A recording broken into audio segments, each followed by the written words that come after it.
دنیا میں نا پریشانیوں کے بہت سارے علاج ہیں. کوئی شخص بے سکون ہو جائے تو اس کے کئی سارے علاج لوگ بتاتے ہیں. بہت ساری ادویات نفسیات کے ڈاکٹر بتائیں گے. آپ کسی صوفی سے، درویش سے، عالم سے ملیں گے، وہ وظیفہ بتلائے گا. کچھ لوگ آپ سے یہ کہیں گے کہ یہ پڑھا کریں، اس کا ورد زیادہ کیا کریں، سکون ہوگا. یہ ساری باتیں درست ہیں، سارے علاج ہیں. پریشانی کا، بے چینی کا، بے قراری کا، ڈپریشن کا، انزائٹی کا، ذہنی دباؤ کا ایک علاج میں بھی آپ کو بتانے لگا ہوں. ایک حل میں بھی عرض کرنے لگا ہوں.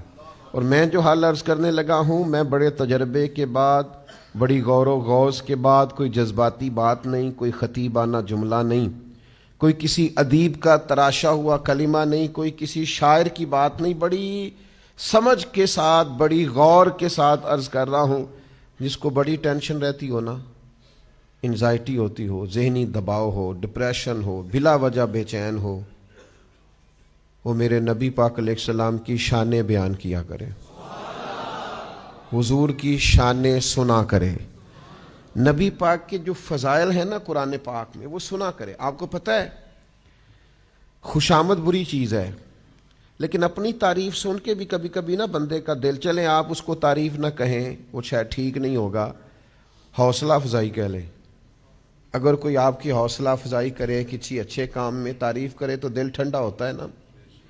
کوئی شخص آپ سے کہے کہ میاں یہ تم نے بڑا اچھا کیا تو سکون ہوتا ہے. کوئی آپ کے لائے ہوئے تحفے کو، اس کا خیر مقدم اچھے طریقے سے کرے تو طبیعت میں قرار آتا ہے.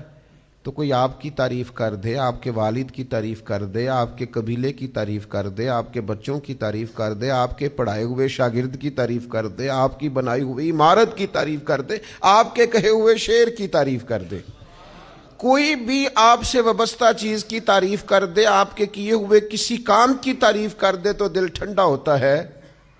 تو میرے بھائی، ان سب سے کچھ بھی دل ٹھنڈا نہیں ہوتا. اصل تو دل ٹھنڈا ہوتا ہے جب کوئی مدینے والے محبوب کی تعریف کرتا ہے، جب کوئی حضور کا ذکر کرتا ہے، جب کوئی نبی پاک کی نعت کہتا ہے، جب کوئی حضور کا ذکر کرتا ہے. سرور کہوں کہ مالک و مولا کہوں تجھے، باغ خلیل کا گلے زیبا کہوں تجھے، لیکن رضا نے ختم سخن اس پہ کر دیا، خالق کا بندہ خلق کا آقا کہوں تجھے. حضور کی شانوں سے دل ٹھنڈا ہوتا ہے. اور یہ مستقل وظیفہ رہا ہے اولیاء اللہ کا، یہ مستقل وظیفہ ہے صوفیاء کا. آپ کو پتہ ہے جن لوگوں نے سیرت کی کتابیں لکھی ہیں وہ زیادہ سکون میں کیوں تھے؟ جنہوں نے زندگیاں لگا دی ہیں حضور کی تعریف میں، ان کے کلیجے زیادہ ٹھنڈے کیوں تھے؟ اس لیے کہ حضور کا تذکرہ دل کو فرحت بڑی دیتا ہے، سکون بڑا دیتا ہے.